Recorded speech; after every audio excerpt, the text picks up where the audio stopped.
Welcome to my channel Starlight Sci-Fi Stories. Thanks for watching. Please like and subscribe. The sky above the dead world was red, not from fire but from dust that never settled. Broken towers stood like bones from a forgotten body. Roads were split open and silent machines lay half buried in the ground, rusted and useless. Nothing moved. No wind. No birds. No sound. Elias Kane walked alone across the ruins. His armor was old, scratched, and patched many times. It was not the best armor humanity could make, but it was the last one still working. Every step echoed too loudly in the silence. His boots pressed into gray ash that had once been soil. This world had died centuries ago. It was one of the first worlds humanity lost in the war. Elias remembered the reports. He remembered the screams that came through broken signals. He remembered when the stars themselves seemed to turn against mankind. Now he was here, not as a soldier with an army, but as a single man walking toward something no human had ever returned from. The Quiet Vault. That was what the aliens called it, a place older than their empire, a place sealed before humanity learned how to leave Earth. Command had not ordered Elias to survive. They had ordered him to try. His helmet display flickered. Radiation levels were rising. Time readings made no sense. His suit's voice spoke in a calm, empty tone. Warning, unknown energy field detected. Elias did not slow down. He had already buried fear long ago. He reached the entrance of the vault. It stood half sunk into the ground, made of black metal that swallowed light. No symbols, no doors, just a wide opening like a mouth waiting to be fed. As Elias stepped inside, the outside world vanished behind him. The red sky disappeared. The silence deepened, pressing against his mind.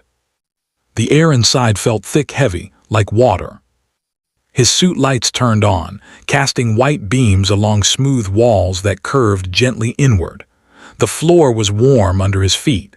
The deeper he walked, the slower his thoughts felt, as if the place itself was pulling time apart. His heartbeat sounded loud in his ears.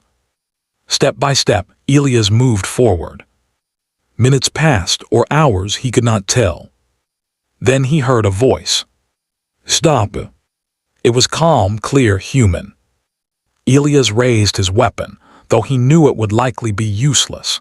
His lights revealed a figure standing ahead. A woman. She looked human, too human. She stood barefoot on the smooth black floor. She wore simple gray cloth. Her hair was dark and untouched by age.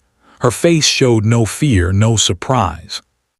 She looked at Elias as if she had already seen him arrive. "You should not be here," she said. Elias lowered his weapon slowly. "Neither should you," he replied. The woman smiled faintly. "I have been here a very long time." Elias scanned her with his suit. The readings failed instantly. "No heat signature," his system reported. "No biological decay detected." She was alive, but not alive in any way he understood. "Who are you?" Elias asked. She looked past him, toward the darkness behind the vault's walls. "I was human," she said, "once." The words hit harder than any weapon. Elias took a step closer. "What is this place?" he asked. "The end of fear," she answered, "and the beginning of something worse." She turned and walked deeper into the vault. Elias followed, though every instinct warned him not to. They entered a wide chamber. In the center stood a pedestal made of clear crystal. Inside it floated a small vessel, shaped like a cup. The liquid inside was black, but it moved like it was alive. The woman stopped beside it. She placed her hand near the crystal, but did not touch it. "That is why you are here," she said. Elias stared at the liquid. His heart began to race. "What is it?" he asked. She turned to face him fully now. Her eyes were dark, deep, and tired in a way only time could create. "If you drink this," she said slowly, carefully, "you will never be mortal again." The words echoed inside the chamber. Elias did not speak. You will not age, she continued. You will not weaken. Your body will heal from any wound. Your mind will stay sharp while stars burn out. She stepped closer to him. But you will never truly belong again, she said. You will watch everyone you love fade. You will walk through centuries alone. Elias felt something twist in his chest, but it was not fear. It was memory. Faces flashed through his mind, friends lost in space, cities burned, children crying as evacuation ships left orbit too late. He had already watched everyone fade. Why are you guarding it? He asked. Her eyes lowered. Because I drank from it, she said. Elias looked at her again, truly looked. You regret it, he said. She shook her head. No, she replied, I regret what came after. The vault trembled suddenly. A deep hum rolled through the walls. The woman looked up sharply. They are waking, she said. Elias' suit alarm screamed. Energy spikes flooded his display. Alien constructs detected, the suit warned. Multiple targets. From the darkness beyond the chamber, shapes began to move. Tall figures formed from metal and light stepped forward. Their eyes burned white, ancient guardians. Elias turned back to the pedestal. Will it help my people live? He asked. The woman hesitated. Then she said nothing. The guardians raised their weapons. The vault shook violently.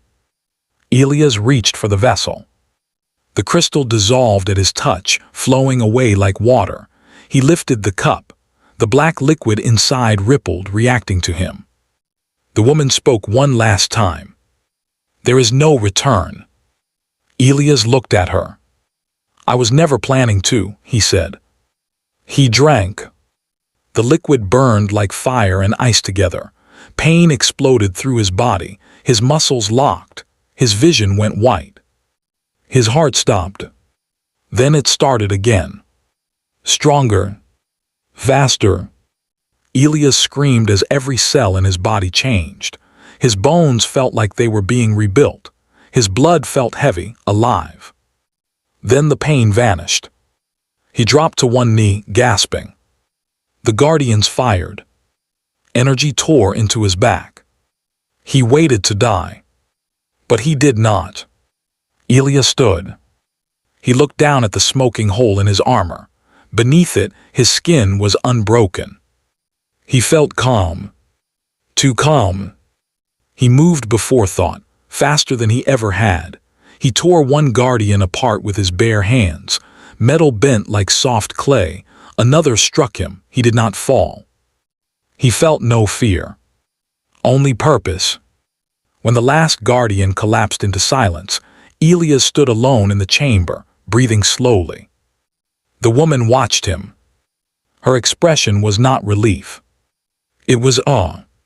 You survived, she whispered. Elias looked at his hands.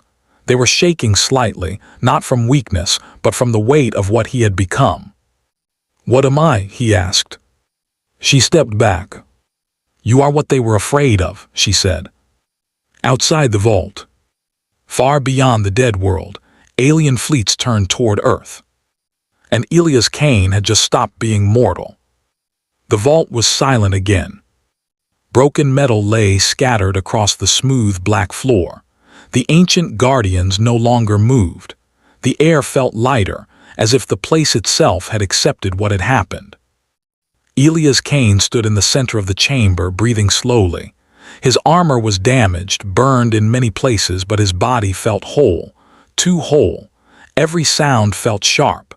Every movement felt clear. He could hear the hum of the vault far below the floor. He could feel the structure, like it was alive. The woman stepped closer. You should be dead, she said softly. Elias looked at her.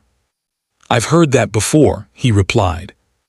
She studied him carefully, as if trying to see past his skin, past his bones, into whatever now lived inside him.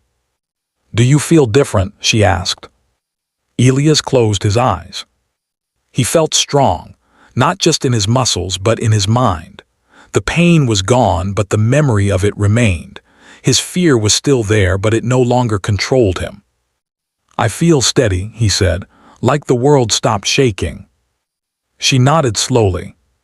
"That feeling will stay," she said, "even when everything else changes." The vault began to dim. The black walls lost their glow. Systems older than history powered down. "It is time for you to leave," she said. "What about you?" Elias asked. She looked around the chamber. "This place will close," she answered. "My watch is over." Elias hesitated. "Come with me," he said. For the first time, she smiled with sadness. "My path ends here," she replied. "Yours does not." The floor beneath Elias shifted. A path opened, leading upward. As he walked away, he looked back once. The woman was already fading into the dark. When Elias emerged from the vault, the red sky burned above him. His ship waited where he had left it, damaged but intact. As he stepped inside, alarms sounded. "Multiple alien fleets detected," the ship system reported. "Earth trajectory confirmed." Elias sat in the pilot's seat and activated the engines. For the first time since the war began, he felt something close to hope. Earth was already burning when he arrived. Orbit was filled with debris, broken stations, and shattered ships.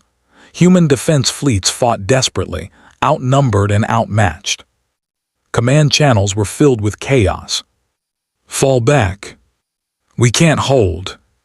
Civilian zones are." Elias opened a channel. "This is Elias Kane," he said calmly. "I'm here." There was silence. Then disbelief. Then shouting. Then one voice shaking. "You were declared lost," the commander said. "Not today," Elias replied. He flew straight into the battle. Alien weapons locked onto his ship and fired. Shields failed. Hull plates melted away. Elias did not turn back. He crashed his ship directly into an enemy carrier. The impact should have killed him. Instead, Elias tore his way out of the wreckage and into open space. No suit, no oxygen. He did not breathe. He moved across the hull of the alien ship like a storm. Weapons struck him. Energy burned his skin. His body healed as fast as it was damaged. Human pilots watched in stunned silence as one man broke an alien warship apart from the outside. When the carrier exploded, Elias floated through the fire and debris, untouched. The aliens began to retreat. They had never seen anything like him. In the days that followed, humanity learned the truth. Scientists scanned Elias again and again. His cells regenerated endlessly. His telomeres did not shorten. His brain showed no decay. He was immortal. News spread across Earth and beyond. Some people called him a miracle. Others called him a monster. Elias ignored both. He refused medals. He refused command. He refused power. "I'm still human," he said. "I just don't end." He returned to the front lines. He became the one sent where no one else could survive. Radiation storm, collapsing stars, enemy worlds. He walked through fire so others did not have to. Years passed. Then decades. Human technology advanced rapidly, not because Elias led them, but because he reminded them they could endure. Children grew up hearing stories about the man who could not die. Elias watched them grow old. He felt the weight of every funeral. Still he stayed.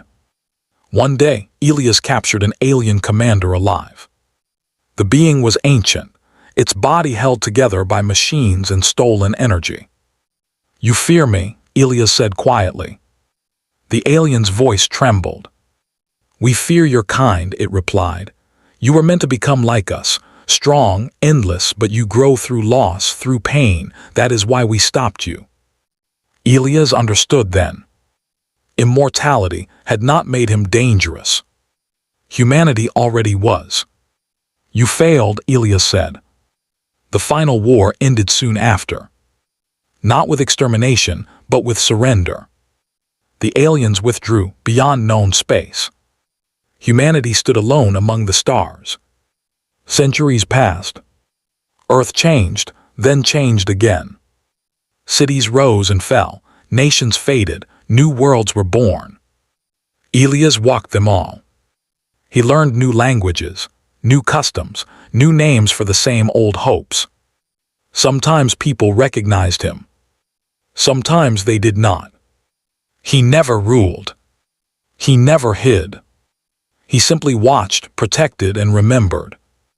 On a quiet world near the edge of human space, Elias stood beneath a blue sky that looked like Earth once had.